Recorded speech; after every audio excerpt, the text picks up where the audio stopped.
नमस्कार दोस्तों, कहानी को शुरू करने से पहले हमारे चैनल हार्ट टचिंग स्टोरीज 2.0 को सब्सक्राइब कर लें और घंटी को दबा दें, जिससे हमारी वीडियो आप तक पहुंच सकें। आइए शुरू करते हैं आज की स्टोरी। विजयनगर के राजा कृष्णदेव राय के दरबार में कलाकारों का बड़ा सम्मान था। उनके दरबार में संगीतकारों, गीतकारों, कवियों का तांता लगा रहता था।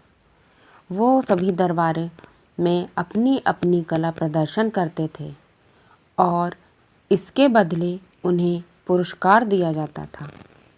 महाराज किसी भी कलाकार को कोई भी पुरस्कार या धनराशि देने से पहले तेनालीराम से सलाह जरूर लेते थे। उन्हें यह पता था कि तेनालीराम बुद्धिमान तो है ही, साथ में उन्हें कला की भी अच्छी पहचान है। तेनालीराम को मिलने वाले इस सम्मान से बाकी दरबारियों में जलन थी। दरबारी चाहते थे कि राजा तेनालीराम पर विश्वास करना बंद कर दें। एक बार तेनालीराम दरबार में न आ सके। उनकी गैर मौजूदगी का फायदा उठाते हुए दरबारियों ने राजा के कान भरने शुरू कर दिए। उन्होंने राजा से कहा, महाराज, तेनालीराम बहुत बेईमान आदमी है। जिस भी कलाकार को उसे पुरस्कार दिलवाना होता है वो उससे पहले रिश्वत ले लेता है, इसलिए आप उससे इस विषय में सलाह लेना बंद कर दीजिए। 4-5 दिन तक तेनालीराम दरबार में नहीं आए तो दरबारियों ने फिर वही बात राजा से कही। सभी दरबारियों के बार बार कहने पर राजा को भी तेनालीराम पर शक हो गया। जब कुछ दिनों बाद तेनालीराम दरबार में उपस्थित हुए तो उन्हें महाराज कुछ उखड़े उखड़े दिखाई दिए। तेनालीराम ने देखा कि अब महाराज ने किसी को पुरस्कार देने से पहले उससे सलाह लेना बंद कर दिया है। यह देखकर तेनालीराम बहुत उदास हुए। फिर एक दिन राजा के दरबार में एक गायन प्रतियोगिता का आयोजन किया गया। प्रतियोगिता खत्म होते ही तेनालीराम बोले, एक गायक के अलावा सबको सम्मान और इनाम मिलना चाहिए। लेकिन राजा ने तेनालीराम की बात टाल दी और बिल्कुल उल्टा व्यवहार किया। उन्होंने उस एक गायक को इनाम देकर बाकी सबको खाली हाथ लौटा दिया। तेनालीराम के लिए ये बहुत अपमानजनक वाली बात थी।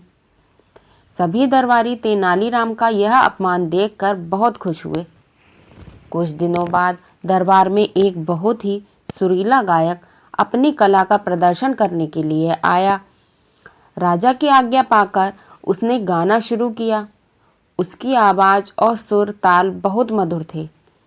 उस दिन उसने दरबार में एक से बढ़कर एक गीत गाए और पूरी राजसभा को भाव विभोर कर दिया। जब उसका गायन समाप्त हुआ तो तेनालीराम उस गायक से बोले, तुम्हारी आवाज़ बहुत मीठी है और मैंने ऐसे गीत अपने जीवन में कभी नहीं सुने। इस प्रतिभा के लिए तुम्हें 15,000 स्वर्ण मुद्राएं जरूर मिलनी चाहिए। तेनालीराम की बात सुनकर महाराज बोले, तुम्हारी कला वाकई में लाजवाब है, लेकिन हमारे राजकोष में किसी गायक को देने के लिए इतना धन नहीं है, इसलिए अब तुम जा सकते हो। राजा की बात सुनकर गायक बहुत निराश हो गया और अपने वाद्य यंत्र समेट कर जाने लगा। तेनालीराम को उस प्रतिभावान गायक की दशा पर बहुत तरस आया। उन्होंने भरे दरबार में उस गायक को एक पोटली दे दी। यह देखकर दरबारी विरोध करने लगे।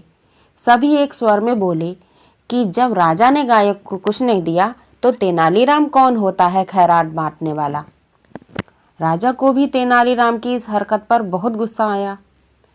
उन्होंने सेवकों को आदेश दिया कि गायक से वो पोटली छीनकर मेरे पास ला। सेवक पोटली लेकर राजा के पास आए। राजा ने उस पोटली को खोला तो उसमें मिट्टी का एक बर्तन था। मिट्टी का बर्तन देखकर राजा ने तेनालीराम से सवाल किया कि ये बर्तन तुमने गायक को क्यों देना चाहते हो। तेनालीराम बोले, महाराज, बेचारा यह गायक इनाम तो हासिल नहीं कर पाया, लेकिन कम से कम इस दरबार से खाली हाथ तो नहीं जाएगा। इस मिट्टी के बर्तन में वो तारीफ और वाहवाही भरकर ले जाएगा। तेनालीराम के मुंह से यह जवाब सुनकर राजा को उसकी दरियादिली और सच्चाई का ज्ञान हुआ। उनका गुस्सा गायब हो गया और राजा ने गायक को 15,000 स्वर्ण मुद्राएं इनाम में दे दी।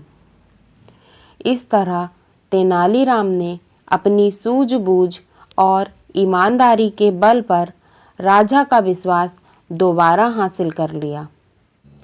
वहीं तेनालीराम के विरोधी छोटा सा मुंह लेकर देखते रह गए। इस कहानी से हमें यह शिक्षा मिलती है कि सच की हमेशा जीत होती है और उसे अंत में सम्मान भी मिलता है। उम्मीद है आज की कहानी आप लोगों को पसंद आई होगी। यदि आज की कहानी अच्छी लगी हो तो प्लीज़ मेरे चैनल को सब्सक्राइब कीजिए, वीडियो को लाइक कीजिए और अपने दोस्तों के साथ शेयर कीजिए। Thanks for watching.